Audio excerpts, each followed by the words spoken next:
So Yeah. we have Kathy in the house who has an all-in-one loan, if I'm not mistaken. You worked with her personally.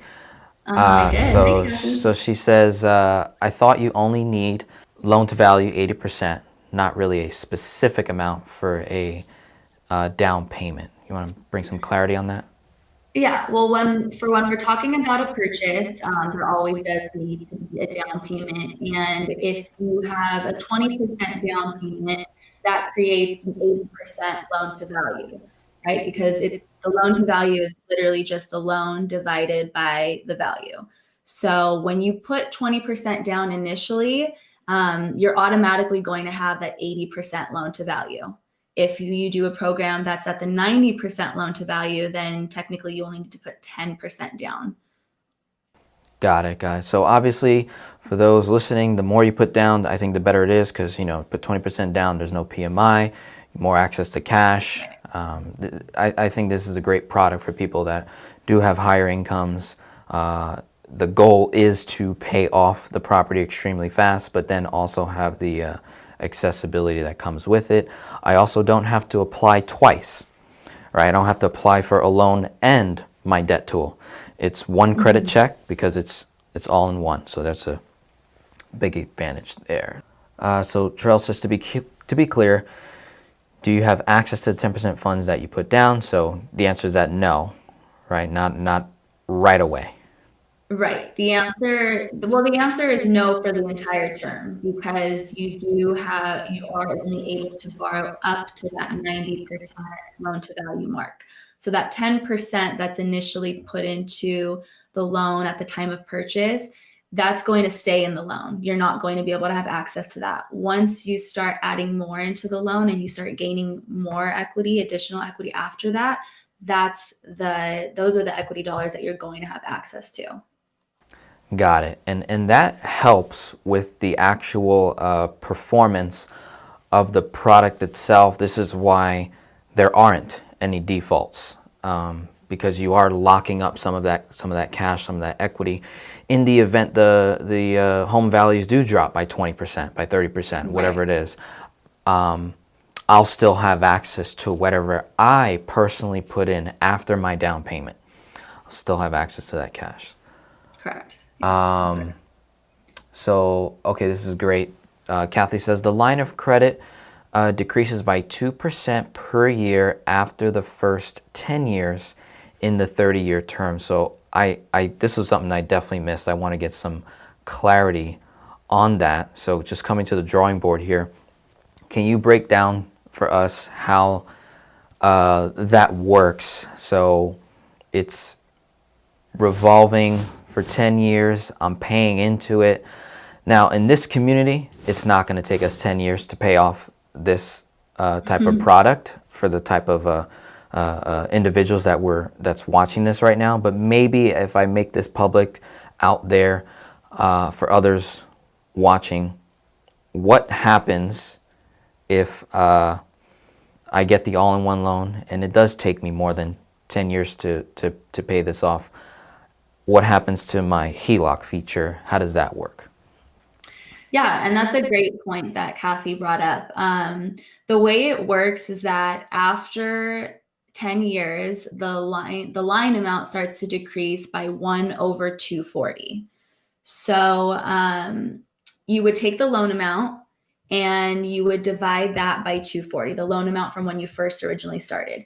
You would divide that number by 240. And so every month after that 10 years, your credit limit is going to be reduced by that amount.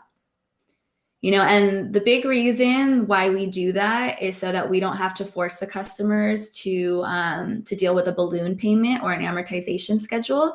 Instead, by incrementally reducing the loan amount every month, there's an actual payoff at the end of the 30 years, should it actually take 30 years for you to pay off. Got it. And say that calculation one more time. Decreases by. By 1 over 240. So you would take the loan amount and you would divide that by 240. Got it. At any So point in in 30 time, or no, days, no, after the 10th year. After the 10th year, that's when you start to do that. the loan balance when you initially start. When you initially So, start. Okay. right. So in your case, if you did the 90% loan to value option, and you bought a home at 500,000, that would be at 450, right? So you would take that loan amount and you would divide that by 240, and that would give you 1,875. So every month after year 10, that credit line that you're able to access would reduce by that amount.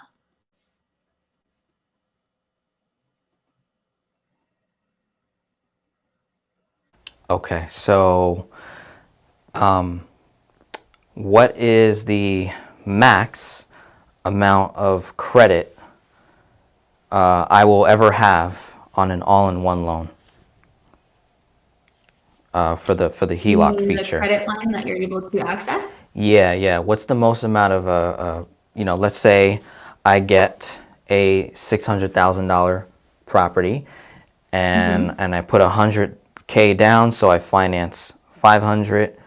Property's worth 6. Over a 10-year period, obviously it should go up in value a lot more than what I originally started with. And in my case, my ideal conservative scenario is that this thing would be done in about 4 years, 4.5 years, if that, or even less. So let's say I pay off $500,000 in less than 4.5 years. I still have 6 years before the credit line even decreases. Well, Correct. during those 6 years, what's the max that the all-in-one loan is I'm able to get? So the total max amount is going to be up to 90% of the value. So if the home is valued at 600,000, I believe that will be 540. Let me double check. Times 90%. Yeah, so your total line amount that you would have access to is 540,000. That's at all times. Once you start to use that money, then obviously you're not going to have access to those dollars anymore. But once you continue to deposit more money, you're going to have access to that again. So the total max amount would still be 540,000 for the first 10 years. Got it. And then after 10 years, it drops by, like 2,000 or 1,800 bucks each and every month. Right. It starts to decrease, which is not terrible. I don't think. I think in a situation like mine, I think the first 6 years, if I paid off in 4, and you're telling me I always have access up to about 90%, very similar for everybody listening that has high cash value life insurance policies. When it comes to your cash value, you are always able to borrow roughly up to 90% of what you have in there. So it kind of works the same here.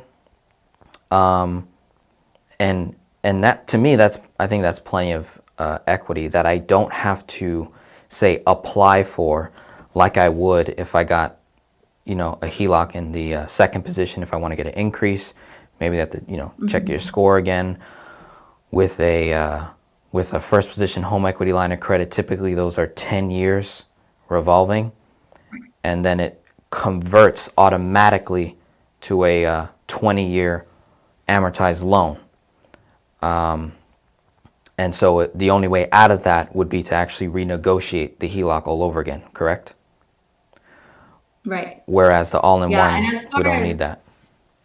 Right. And as far as the all-in-one, unless you're using this access to cash to continue to build wealth in other areas like investments, et cetera, people don't really feel it. If it's for the client who is always at that highest credit limit because, they're constantly leveraging their money, then it might make sense for them to refinance after the 10 years. But, even for clients who are using it for investments, but they're not always at that highest credit limit, they're not really going to feel that decrease. Got it. Okay, here's a cool question from Heather, and then we'll get in, from Kathy, and then we'll get into the software. If your home is valued more in 10 years to 30 of the term, and you want more access to equity, you could refinance the all-in-one or get another second HELOC. Pretty interesting. So I guess that's just more of a statement, not a question. Yeah, you could definitely refinance. Right. You can't do the second HELOC with CMG, obviously, but there are some banks, who might be willing to do a second HELOC on a loan like this. But yeah, if your value goes up and you want more access to that cash, you can absolutely refinance. And for those watching, I think my rule has always been I never leverage more than 60% of my debt. More than 66% is usually like my rule in terms of what I will leverage. So for those that do get the all-in-one, you pay it off, which is the original property, and then you use that to invest. Usually my borrowing limits is 66% of whatever I have in credit. And if I go up, it just, it definitely will depend. But usually this is like my safe borrowing, leveraging amount in terms of building up our wealth. And, 6 years is plenty of time to obtain a big portfolio in terms of real estate. And then after the 10 years, we do have that option. Like you said, you could refinance out of it, do something else. But one question was regarding from Nathan, which was, I'm just going to put there on the screen. Do I have to stay in the property for me to take out equity on my investment property? So I think they're referring to if I buy if I get a 4-unit residential, right, property, do I have to live in that property? Okay, I know I saw that, I think from another question, do I have to live in it? Or can I, put the money down, purchase that 4-unit property with the all-in-one, rent all 4 units out? And then does it work the same way when it comes to direct access to equity, depending on how much you put in, is what you'll see? Yeah, so when we're talking about investment properties, which is what that is, you do not have to live in the property. If you do live in the property, it would be considered your, primary residence. But if it's an investment property, the details of the loan do differ. But again, you don't have to live in the property. The max amount of credit line that you can reach up to is 75% loan to value rather than the max amount of 90%. And you do actually need a credit score of 720 for any investment properties.